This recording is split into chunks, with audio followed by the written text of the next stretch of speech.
آدمی کے مقابلے میں آزاد.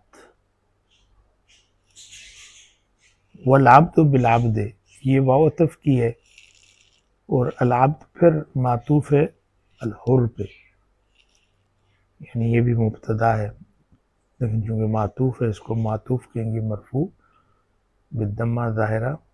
آپ کو میں نے بتایا تھا کہ توابع 4 قسم کے ہوتے ہیں، اور اس میں سے ایک یہ معطوف اور معطوف علیہ ہے. اس میں معطوف علیہ کیا ہے؟ الحر، اور معطوف کیا ہے؟ العبد. معطوف کے اعراب معطوف علیہ کے اعراب کے برابر ہوتے ہیں.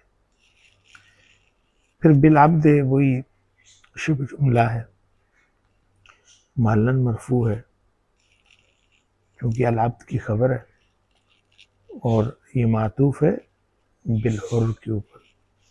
اس طرح آگے چلتے جائیں. والانثى بالانثى اس میں واو عطف کی ہے الانثى، یہ معطوف ہے کس پہ؟ العبد پہ، تو یہ بھی پھر مرفوع ہوگا، لیکن ہم کہیں گے مرفوع بالضمہ المقدرہ علی الالف للتعذر، اس کی آخر میں الف مکسورہ ہے. اور بالانثى اسی طرح شبہ جملہ ہے، محلاً مرفوع ہے خبر، اور یہ معطوف ہے بالعبد کے اوپر، اور اس کو بھی ہم کہیں گے کہ مجرور ہے بالکسرہ المقدرہ علی الالف للتعذر. مطلب کیا ہوا کہ آزاد کے بدلے میں آزاد، غلام کے بدلے میں غلام، اور عورت کے بدلے میں عورت. فمن عفی لہ من اخیہ شیء، اس میں فا جو ہے وہ استئنافی ہے، ایک نیا جملہ شروع ہو رہا ہے. من اس میں موصول ہے اور یہ مبنی ہوتا ہے. کس پہ مبنی ہے؟ سکون پہ، چونکہ نون ساکن ہے. اس کو کہتے ہیں اسم شرط جازم، یعنی اگر یہ فعل مضارع پہ داخل ہو تو اس کو جزم دیتا ہے، اس لیے اس کو ہم کہیں گے اسم شرط جازم. عفیہ تو یہ آپ کو نظر آ رہا ہے کہ یہ مبنی للمجہول ہے، فعل ماضی تو ہے لیکن یہ پیسو وائس ہے، اور اس کا جو ایکٹیو وائس ہے یعنی اس کا جو معروف ہے وہ ہے عفا یا عفو. اور عفا جب مجہول بنتا ہے تو یہ ہو جاتا ہے عفیہ.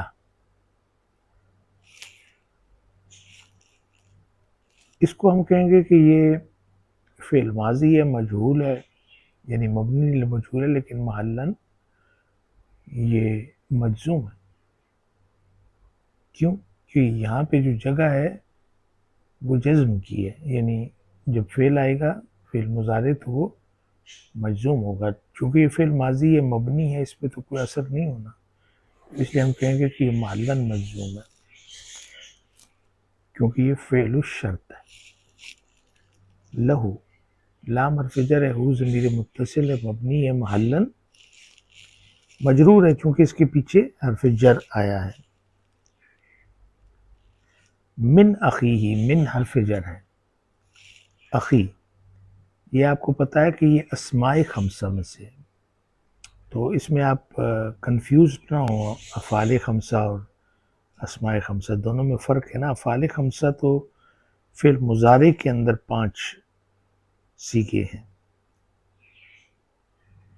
جو مرفوع ہوتے ہیں نون کے ساتھ، لیکن اسماء خمسہ یہ بہت دفعہ بتا چکا ہوں، جیسے یہ اخو ہے، اخو، اخا، اخی، اس کی 3 شکلیں بنتی ہیں. اسی طرح ابو، ابا، ابی، حمو، حما، حمی، ذو، ذا، ذی.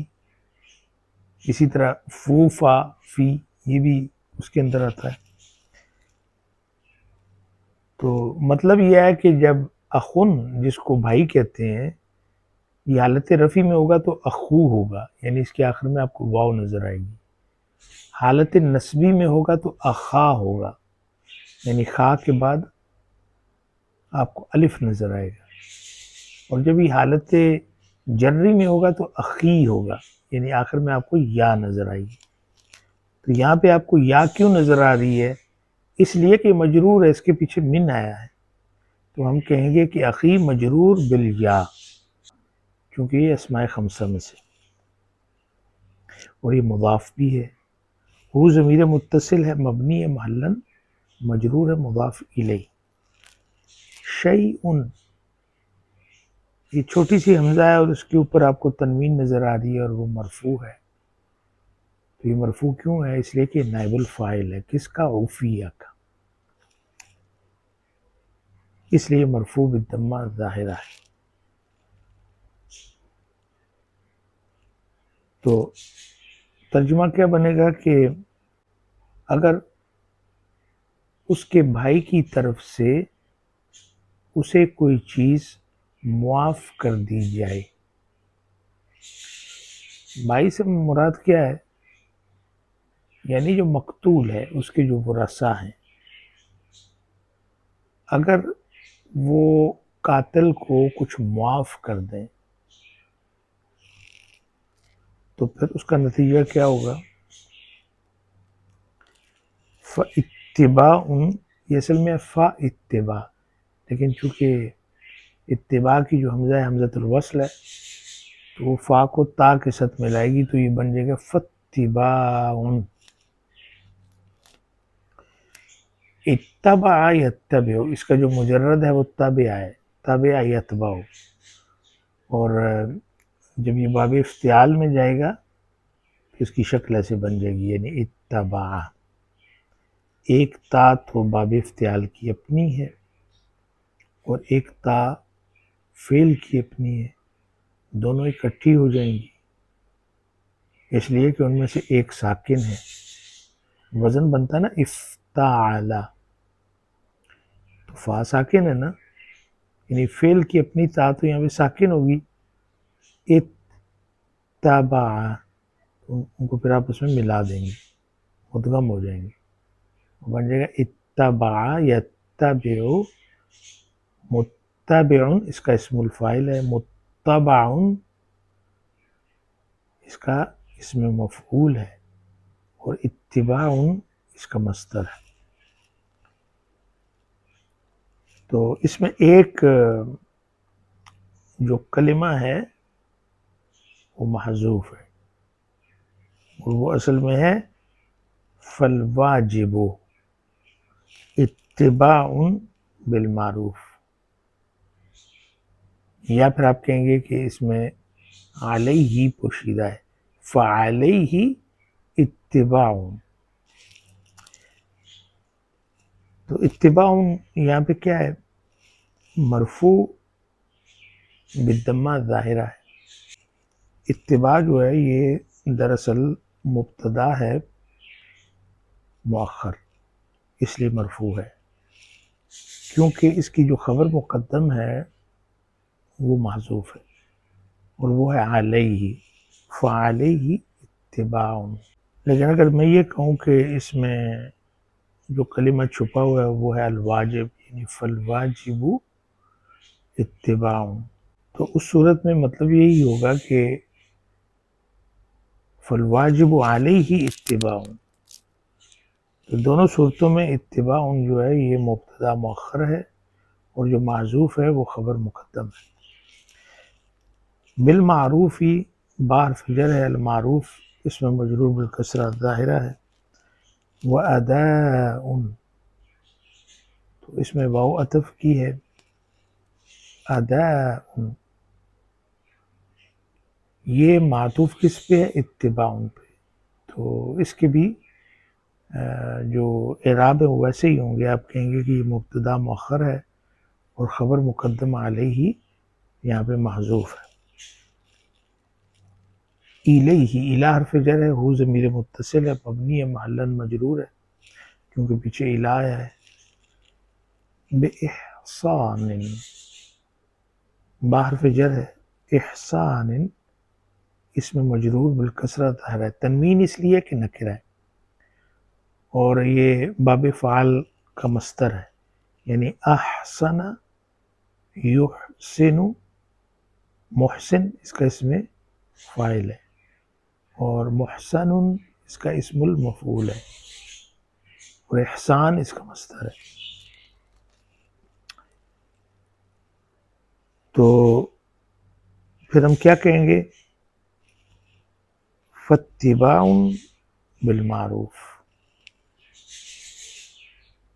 کیونکہ اتباع بالمعروف جو ہے یہ پورے کا پورا جملہ اسمیہ، یہ معلن مجزوم ہے نا، چونکہ یہ جواب الشرط ہے، اور فا میں نے بتایا کہ رابطے کے لیے جو فعل الشرط اور جواب الشرط کے بیچ میں آتا ہے، اور یہاں پہ فا آنے کی وجہ یہ تھی کہ جو جواب الشرط ہے وہ جملہ فعلیہ نہیں تھا، وہ جملہ اسمیہ ہے۔ تو اس کا مطلب کیا ہوگا؟ فاتباع بالمعروف واداء الیہ باحسان، تو پھر اچھے طریقے سے، بالمعروف کا مطلب اچھے طریقے سے اس کی پیروی کرنی چاہیے، یعنی جو قاتل کے ورثاء ہیں ان کو چاہیے کہ وہ اچھے طریقے سے اس کو فالو اپ کرے، اس کی پیروی کرے۔ وَأَدَاءٌ إِلَيْهِ بِإِحْسَان، اور اس کو احسن طریقے سے ادا کرے، یعنی جو مطالبہ مقتول کے ورثاء کا ہے وہ مطالبہ اچھے طریقے سے اور احسن طریقے سے پورا کیا جائے۔ ذالک تخفیف من ربکم ورحمہ، ذالک اس میں اشارہ ہے، مبنی ہے، محلاً مرفوع ہے چونکہ یہاں پہ مبتدا واقع ہو رہا ہے، تخفیف اس کی خبر ہے مرفوع بالضمہ ظاہرہ، من ربکم، من حرف جر ہے، رب اس میں مجرور بالکسرہ ظاہرہ ہے، کم ضمیر متصل ہے، مبنی اور محلاً مجرور ہے۔ ورحمۃ واو عطف کی ہے، رحمہ جو ہے یہ معطوف ہے تخفیف پہ، اس لیے یہ مرفوع بالضمہ ظاہرہ ہے۔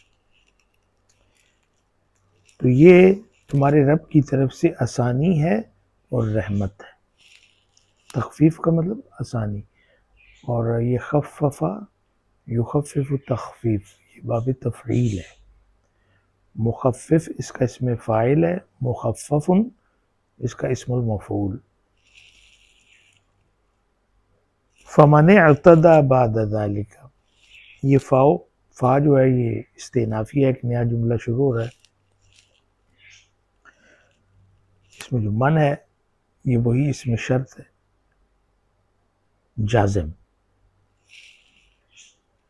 اور اس کے نیچے آپ کو زیر نظر آ رہی ہے، ویسے تو یہ سکون پہ مبنی ہوتا ہے، تو اس کے نیچے جو زیر ہے اس کا قاعدہ وہی ہے کہ اعتدا کی جو حمزہ ہے وہ دراصل حمزۃ الوصل ہے، اور اس کے بعد آنے والا جو حرف ہے عین وہ ساکن ہے، تو حمزۃ الوصل سے پہلے جو من تھا اس کا نون بھی ساکن تھا، تو یہ دو ساکن ہو گئے نا، اس کو کہتے ہیں التقاء الساکنین، دو ساکن اکٹھے آ گئے ہیں۔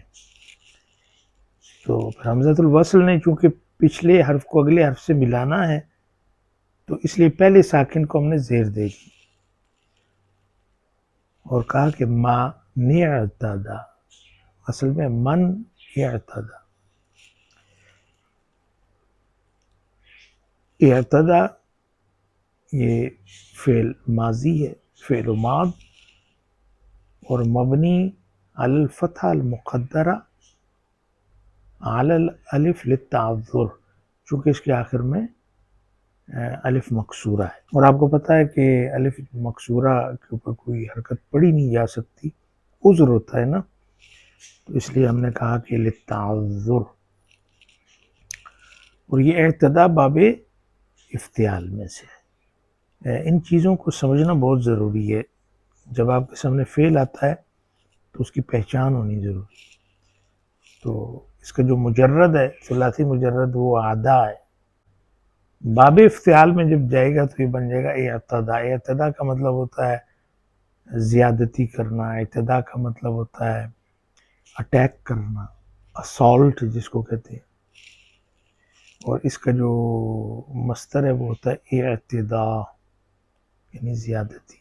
معتدی اس میں فاعل ہے، زیادتی کرنے والے کو کہتے ہیں، اور جس پہ زیادتی کی جاتی ہے اس کو کہتے ہیں معتدی۔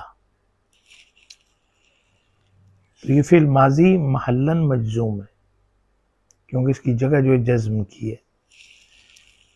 بعد ذالک، بعد ظرف ہے، اس لیے دال کے اوپر آپ کو زبر نظر آ رہی ہے کیونکہ منصوب ہوتا ہے بالفتحہ ظاہرہ اور مضاف ہو کے آتا ہے۔ ذالک یہ اس میں اشارہ ہے، مبنی ہے اور محلاً مجرور ہے چونکہ مضاف الیہ ہے، ظرف کے بعد آیا ہے۔ فَلَهُ عَذَابٌ علیم، فا، یہ جو فا ہے یہ پھر وہی رابطہ ہے نا، اور رابطہ کس کے درمیان ہے؟ فعل الشرط اور جواب الشرط، ابتدا فعل الشرط۔ تو لہو کیا ہے؟ لام حرف جر ہے، ہو ضمیر متصل ہے، مبنی اور محلاً مجرور ہے، اور یہ شبہ جملہ ہے نا، جار اور مجرور سے جو بنتا ہے اس کو ہم کہتے ہیں شبہ جملہ۔ تو یہ یہاں پہ محلاً مرفوع ہے، خبر مقدم ہے، اور عذاب مبتدا مؤخر ہے، مرفوع بالضمہ ظاہرہ اور منعوت بھی ہے، موصوف بھی ہے۔ علیم اس کی صفت ہے، اس کی نعت ہے، اس لیے یہ بھی مرفوع ہے۔ تو یہ ایک پورا جملہ ہے اور یہ جملہ اسمیہ ہے، تو یہ جملہ اسمیہ محلاً مجزوم ہے چونکہ یہ جواب الشرط ہے۔ اور اس میں جو یاد رکھنے والی بات تھی وہ کیا تھی کہ جو فا آئی ہے یہ کس لیے؟ چونکہ جو فعل الشرط ہے وہ جملہ فعلیہ ہے اعتدا، اور جو جواب الشرط ہے وہ جملہ اسمیہ ہے، اس لیے بیچ میں فا لگانی پڑی۔ تو پھر اس آخری حصے کا کیا ترجمہ ہوگا؟ فَمَنِ اعْتَدَى بَعْدَ ذَلِكَ، اس کے بعد جو زیادتی کرے گا، فَلَهُ عَذَابٌ عَلِيمٌ، تو اس کے لیے دردناک عذاب ہے۔ اب ہم اس کا مکمل ترجمہ کرتے ہیں شروع سے۔ اے ایمان والو، تم پر مقتولوں کے خون کا بدلہ لینا فرض کر دیا گیا، آزاد کے بدلے آزاد، اور غلام کے بدلے غلام، اور عورت کے بدلے عورت۔ تو جس کے لیے اس کی بھائی کی طرف سے کچھ معافی دے دی جائے تو اچھے طریقے سے مطالبہ ہو، اور وارث کو اچھے طریقے سے ادائیگی ہو، یہ تمہارے رب کی طرف سے آسانی اور رحمت ہے۔ تو اس کے بعد جو زیادتی کرے اس کے لیے دردناک عذاب ہے۔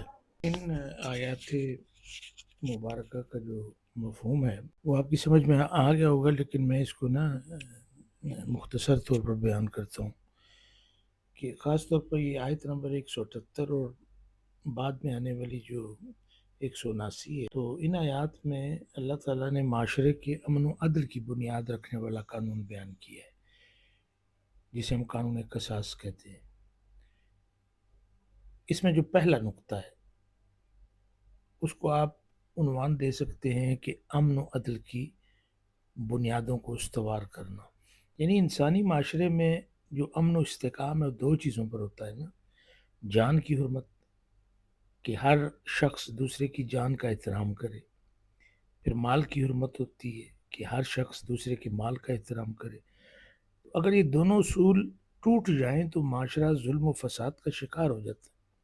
اس لیے قرآن نے پہلے تقوی اور نیکی کا تصور پیش کیا اور پھر سب سے پہلے جان کے احترام کو بنیاد بنایا۔ دوسرا نقطہ جو ہے وہ قصاص کے بارے میں ہے کہ قصاص کیا ہے، اس کا مطلب کیا ہے، اس کی حکمت کیا ہے۔